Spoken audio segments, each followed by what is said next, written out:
Bismillahirrahmanirrahim. Assalamualaikum warahmatullahi wabarakatuh. Dalam kesempatan kali ini kita akan membahas materi tentang metode separasi variabel pada mata kuliah persamaan diferensial parsial. Pada video kali ini kita akan melanjutkan video sebelumnya, yaitu tentang masalah nilai Eikenstiel-Liouville. Nah, kali ini kita sudah masuk ke metode separasi variabel tersebut. Langsung saja kita masuk ke metode separasi variabel itu seperti apa. Seperti telah dikemukakan sebelumnya, metode separasi variabel merupakan metode untuk mencari penyelesaian persamaan diferensial, baik itu masalah syarat awal, masalah syarat batas, maupun masalah syarat awal syarat batas. Dengan cara mengasumsikan penyelesaian tersebut merupakan perkalian dari fungsi-fungsi variabel bebas yang ada pada persamaan diferensial tersebut. Nah, jadi kata kuncinya, metode separasi variabel itu nanti buat menyelesaikan PD, baik MSA, MSB maupun MSAB. Caranya yaitu dengan memisahkan solusinya itu sebagai perkalian dari fungsi-fungsi variabel bebas. Pada dasarnya, metode ini digunakan untuk menyelesaikan suatu persamaan diferensial baik MSA, MSB maupun MSAB linear homogen. Jadi sebenarnya ini khusus untuk menyelesaikan persamaan diferensial yang linear homogen. Walaupun demikian, metode ini masih dapat berperan dalam mencari penyelesaian persamaan diferensial MSA, MSB maupun MSAB linear non-homogen seperti yang akan dibahas pada subbab selanjutnya. Jadi walaupun separasi variabel ini hanya mampu untuk menyelesaikan yang linear homogen, tapi nanti sebenarnya dapat kita gunakan untuk membantu solusi dari PD linear non-homogen. Nah, nanti akan kita bahas di subbab atau di video selanjutnya. Berikut akan diberikan ilustrasi pada persamaan diferensial orde 2 linear homogen dengan variabel bebasnya X dan Y dan variabel tak bebasnya U. Berikut akan diberikan langkah-langkah untuk menentukan penyelesaian persamaan diferensial tersebut dengan atau tanpa syarat batas dan syarat awal. Jadi nanti akan dibahas langkah-langkah penyelesaiannya seperti apa, baik itu ada syarat batasnya maupun tidak ada syarat batasnya. Akan dicari penyelesaian terpisah persamaan diferensial MSA, MSB atau MSAB yang berbentuk superposisi, yaitu U X, Y sama dengan EXX YY. Nah, jadi UX, Y itu kita misalkan sebagai perkalian dua buah fungsi, yaitu fungsi X yang bergantung terhadap X dan fungsi Y yang bergantung terhadap Y saja. Oke, langsung saja kita masuk ke langkah-langkah penyelesaiannya itu seperti apa. Yang pertama, substitusikan UX, Y sama dengan X kali Y. Nah, jadi nanti kita misalkan U itu sebagai X, Y. Itu langkah pertama. Selanjutnya kita bagi. Nah, kita bagi hasil yang pertama tadi dengan X kali Y. Yang ketiga, jika hasil 2 dapat dinyatakan sebagai jumlahan suku-suku yang hanya bergantung terhadap X dan suku-suku yang hanya bergantung terhadap Y, maka dengan konstanta pemisah min lambda atau lambda akan didapat sistem 2 persamaan diferensial biasa. Nah, jadi kata kuncinya nanti di nomor 3 itu kita misalkan PD hasil 2 tadi sebagai konstanta pemisah, kita misalkan nanti min lambda ataupun lambda. Nomor 4, gunakan syarat batas yang diberikan untuk menentukan syarat batas untuk persamaan diferensial biasa. Hasil 3. Ini nanti di 3 itu nanti diperoleh 2 buah sistem PD biasa. Nah, nanti di 4 kita lengkapi dengan syarat awalnya. Nomor 5, selesaikan persamaan diferensial MSP hasil 3 dan 4. Jadi di 4 tadi kita dapat syarat batasnya, di 5 nanti kita selesaikan. Nomor 6, UX, Y sama dan X kali Y, kemudian tentukan penyelesaian umum atau superposisinya. Nah, jadi nomor 6 itu X-nya udah ketemu, Y-nya sudah ketemu, tinggal kita kalikan X dan Y untuk menentukan solusi umum atau superposisinya. 7. Gunakan syarat awal yang diberikan, kemudian tentukan penyelesaian MSAB. Jadi kalau nanti dilengkapi dengan masalah syarat awal, langkah ke-7 kita selesaikan syarat awal tersebut. Perlu diperhatikan bahwa langkah 4 dan langkah 7 hanya dilakukan bila diperlukan dan tidak harus urut. Nah, catatan bahwa 4 tadi itu merupakan syarat batasnya, 7 itu merupakan syarat awalnya. Nah, itu tergantung konteks soalnya. Kalau soalnya ada syarat batas, syarat awal dan syarat batas, ya berarti langkah 4 dan langkah 7 itu digunakan. Tetapi kalau di soalnya nanti tidak ada syarat batas maupun syarat awal, langkah 4 dan langkah 7 itu bisa kita hilangkan. Dan misal pun ada langkah 4 dan langkah 7 nanti bisa kita tukar-tukar. Jadi dia tidak harus urut antara langkah 4 dan langkah 7. Oke, itu diperhatikan ada 7 langkah untuk menyelesaikan suatu PDB dengan metode separasi variabel. Oke, ini kita lihat dulu ada soal, contoh-contoh nanti kita kerjakan di tempat terpisah. Kita baca dulu contoh-contohnya. Contoh pertama, menggunakan metode separasi variabel selesaikan PD Laplace di persamaan Laplace UXX plus UYY sama dengan 0. Untuk soal nomor 2, itu masuk ke tipe parabolik. Dengan metode separasi variabel selesaikan MSAB. Jadi ini ada syarat awalnya dan ada syarat batasnya. PD-nya UT sama dengan K, UXX, T lebih besar dari 0, X antara 0 dan L. Dengan syarat batasnya, U0, T sama dengan U, L, T sama dengan 0 untuk T lebih besar dari 0.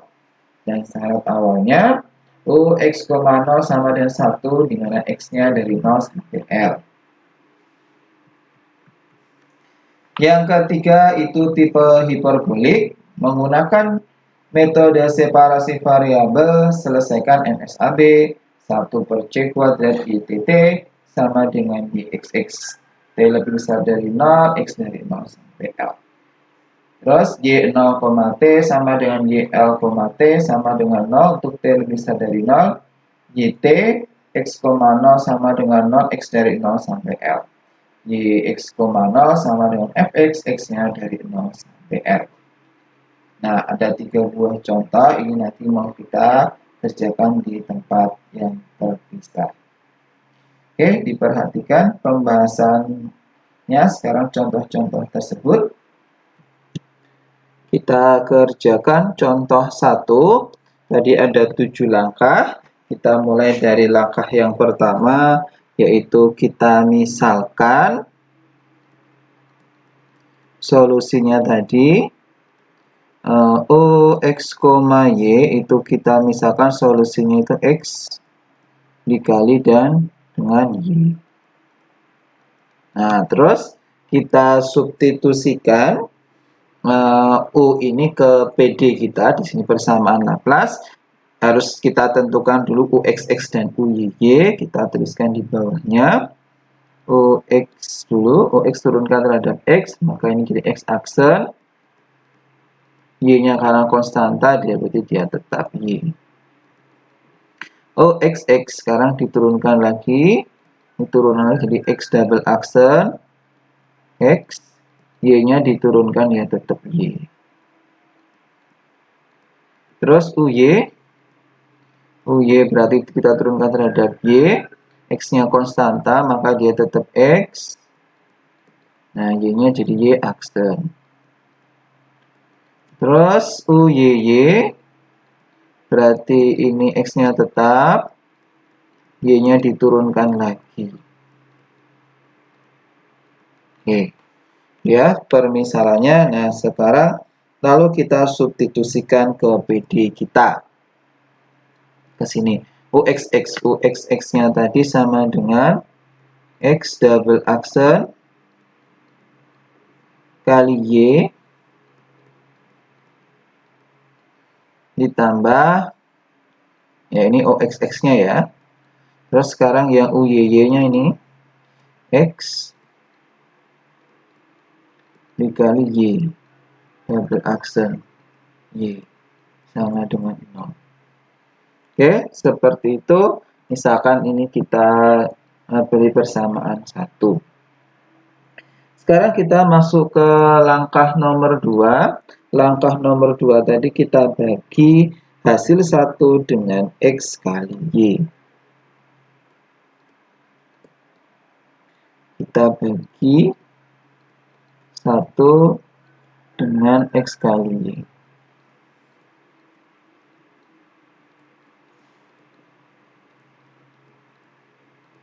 Oke, kita bagi. Ini dibagi X kali Y, berarti Y-nya habis ya. Berarti tinggal X double aksen X per X. Ditambah. Ini dibagi sama XY, maka X-nya habis. Maka ini jadi Y double aksen Y per Y. Itu sama dengan 0. Kita kasih nama persamaan 2. Oke, langkah 1 dan langkah 2 sudah. Sekarang kita ke langkah ketiga. Langkah ketiga tadi kita gunakan konstanta pemisah. Nomor 3. Nah, diperhatikan bahwa persamaan 2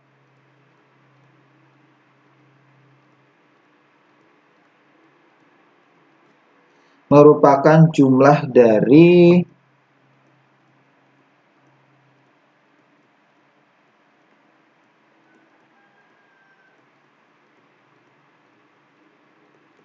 suku-suku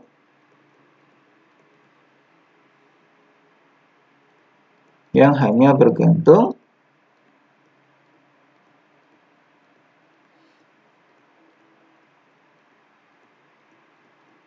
ini kan hanya dia bergantung terhadap X dan Y saja. X dan Y. Nah, maka digunakan konstanta pemisah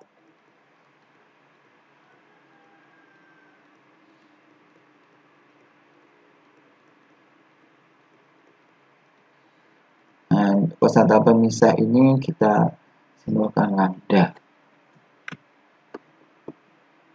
Nah, oke, seperti itu. Nah, sekarang memisahkannya itu seperti apa?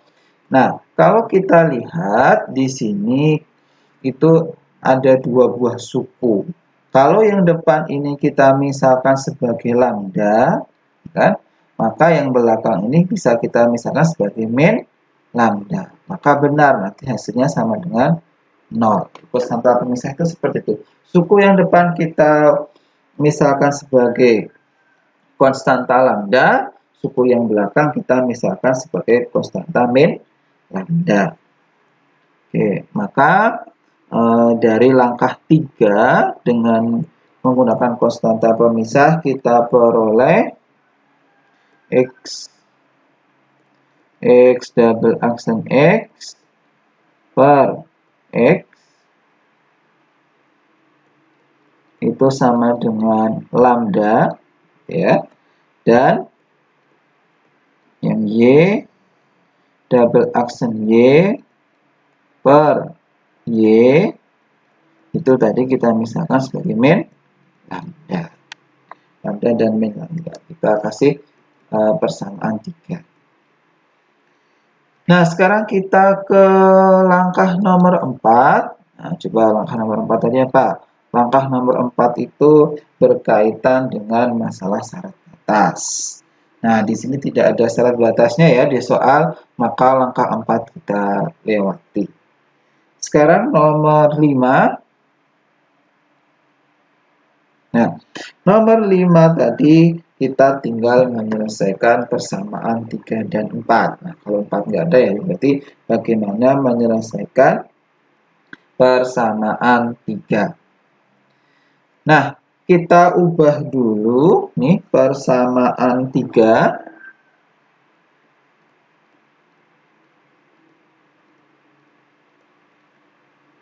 Jadi persamaan kita 3 itu kita ubah ke bentuk yang lainnya dulu. Nah, dari sini kan bisa kalian kali silang ya, X-nya dikali ke sana, maka jadi X double aksen X sama dengan lambda X.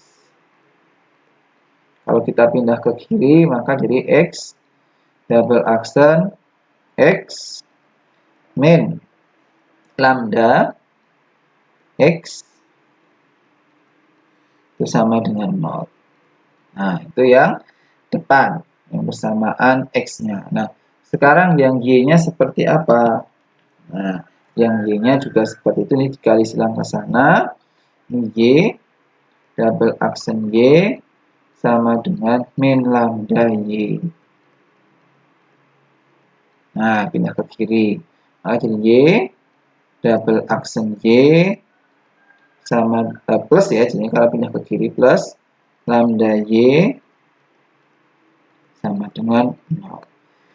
Nah, langkah 5 ini sebenarnya kita peroleh suatu MSL, ya kan? Ini masalah nilai Eigenstum Liouville, X double aksen X min lambda X, X sama dengan 0, dan yang kedua Y double aksen Y plus lambda Y, Y sama dengan 0. Jadi ini sebenarnya kita peroleh masalah nilai Eigenstum Liouville. Diperoleh MSL. Nah, tugas kita sekarang bagaimana menyelesaikan dari masalah nilai Eigenstum Liouville berikut. Oke, kita pindah halaman.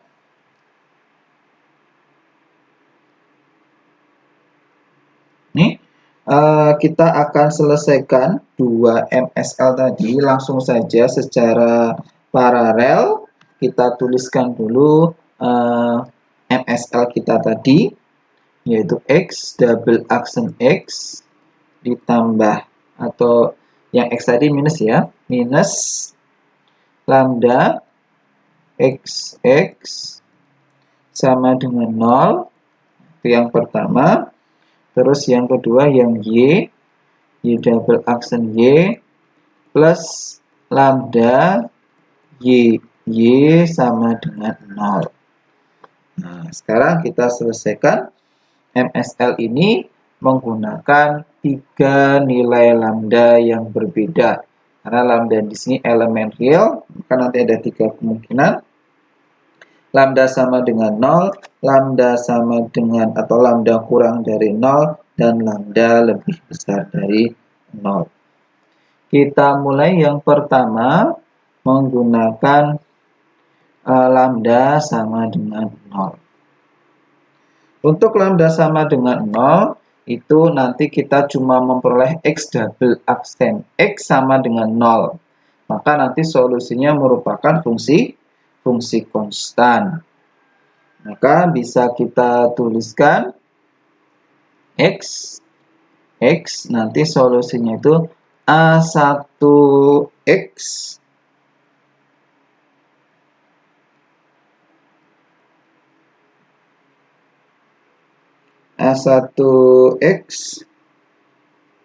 yuk, terus dia ditambah sama B. Nah, misalkan satunya B. Itu ya, A1-nya sudah. Nah, sekarang yang Y-nya. Nah, Y juga seperti itu. Karena ini 0, maka nanti dia habis. Maka ini tinggal Y double aksen. Y sama dengan 0, maka solusinya tadi sama. Solusinya itu fungsi konstan. A2. Oh, supaya beda nih A2. Ini B1 ya. X. Ini sama ditambah B2. Oke. Ini sebenarnya tidak perlu dikali dengan, bukan fungsi ya, karena dia tadi itu konstan, ini sebenarnya bukan fungsi, cukup A1X. Maka ini kita hapus saja yang ini.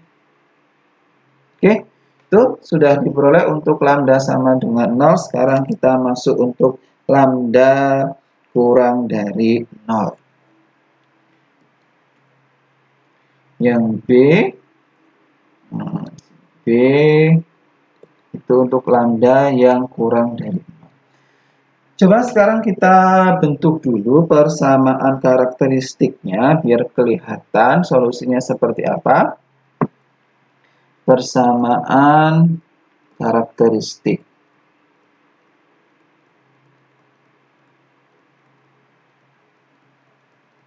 Nah, dari yang pertama dulu, ini kalau kita susun kan nanti jadi K kuadrat min lambda sama dengan 0. Atau nanti K sama dengan plus minus akar lambda. Tuh, kalau yang kedua, K kuadrat plus lambda sama dengan 0. Dan sini K sama dengan plus minus akar min lambda. Oke, seperti itu. Nah, sekarang kita coba selesaikan satu persatu dari X dulu. Nah, yang B itu lambda negatif ya. Coba kita perhatikan di sini tuh lambdanya negatif. Nah, kalau lambda ini itu negatif, maka ini itu nanti bilangan imajiner. Kan ini lambda itu negatif, maka dia itu bilangan imajiner. Maka ini nanti bisa kita tuliskan jadi plus minus akar min lambda dikali sama I. Oke, yaitu imajiner. Karena lambdanya tadi negatif ya, lambda kurang dari 0, maka ini negatif. Maka kalau min lambdanya justru positif. Nah, terus negatifnya tadi kita keluarkan dengan I di sini. Oke, maka solusi dari yang B untuk X-nya itu adalah imajiner. Nah, kalau imajiner berarti solusinya yang sin dan cos. Maka ini X sama dengan A1 cos X, A1 cos X akar min lambda ditambah B1 sin X akar min lambda. Seperti itu. Selanjutnya yang Y. Nah, kalau yang Y ini tadi bilangan kita negatif ya. Berarti ini negatif. Nah, ini juga negatif. Maka ini itu bilangan yang positif. Nah, maka ini itu bilangan positif. Kalau dia bilangan positif, maka akar ini berarti bilangan real.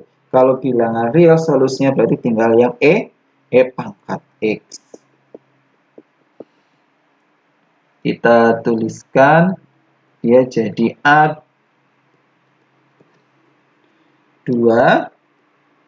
E pangkat ya X akar min lambda ditambah B2 E pangkat min X akar min lambda. Oke, seperti itu untuk lambda yang kurang dari 0. Nah, sekarang kita masuk ke yang ketiga, bahwa lambda lebih besar dari 0.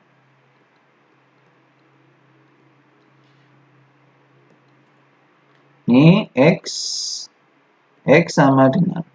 Nah, untuk lambda lebih besar dari 0, jadi ini lambdanya itu dia lebih besar dari 0, artinya positif gitu ya. Artinya positif. Nah, kalau ini itu dia bilangan positif, berarti akar ini akar positif atau dia akar ini hasilnya bilangan real. Nah, kalau bilangan real berarti solusinya yang E pangkat. Maka bisa kita tuliskan A1E pangkat X akar lambda ditambah B1 E pangkat min X akar min lambda. Untuk Y-nya sekarang, nah Y di sini solusinya ini lambdanya ini jelas lambda ini tadi kita gunakan positif kan, yang ketiga ini positif, maka ini tuh bilangan imajiner. Bisa kita tuliskan jadi plus minus akar lambda I. Nah, plus minus akar lambda. Karena imajiner, solusinya nanti berarti yang sin dan cos. Atau kita bisa tuliskan A1 cos X akar lambda ditambah sama A2 sin X akar lambda. Oke, itu sudah diperoleh solusi untuk 3 buah kasus, yaitu lambda sama dengan 0, lambda kurang dari 0, dan lambda lebih besar dari 0. Maka langkah 5 kita sudah selesai. Nah, sekarang kita masuk ke langkah nomor 6, yaitu solusi umum atau superposisi.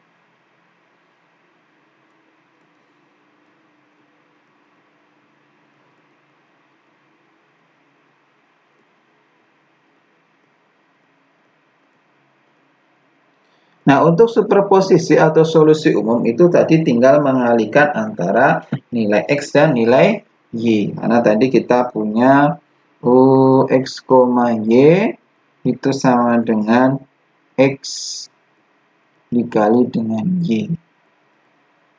Nah, seperti itu. Nah, maka ini solusi yang ini ya tinggal kita kalikan saja X dan Y. Maka dapat kita tuliskan X, Y. Nah, ini ada 3 kemungkinan ya. Maka ini nanti solusinya ada 3 kemungkinan. Terus kita kalikan masing-masing antara solusi X dan Y. Oke, yang pertama ini untuk lambda sama dengan 0 bisa kita tuliskan jadi A1X ditambah B1 kita kali sama A2X ditambah sama B2. Nah, ini untuk lambda sama dengan 0. Yang kedua, kita kalikan X dan Y-nya untuk lambda kurang dari 0, yaitu solusinya tadi A1 cos X akar min lambda ditambah B1 sin X akar min lambda. Nah, ini dikali sama Y-nya. Solusi Y-nya tadi A2 E pangkat X akar min lambda ya. Terus ditambah B2 E pangkat min X akar min lambda. Nah, ini tadi untuk solusi bahwa lambda kurang dari 0.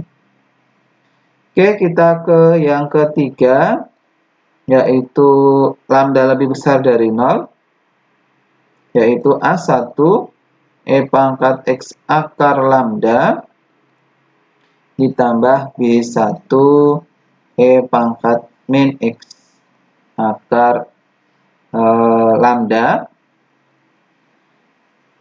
kurung tutup. Nah, ini harusnya lambda ya, bukan min lambda. Oke, kita benarkan sekalian. Ini yang lambda. Terus kita kali sama yang Y-nya, yaitu tadi A1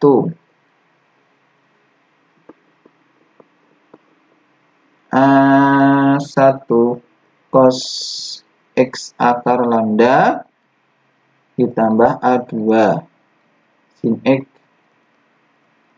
akar lambda. Ini untuk lambda lebih besar dari 0. Oke, dengan A1, A2, B1 dan B2 itu merupakan konstanta sembarang. Kita kasih keterangan bahwa nilai A1, B1, A2, dan B2 itu merupakan konstanta sembarang. Oke, itu langkah nomor 6 sudah selesai. Kita kalikan X dan Y atau solusi untuk superposisinya. Sekarang kita masuk ke langkah 7.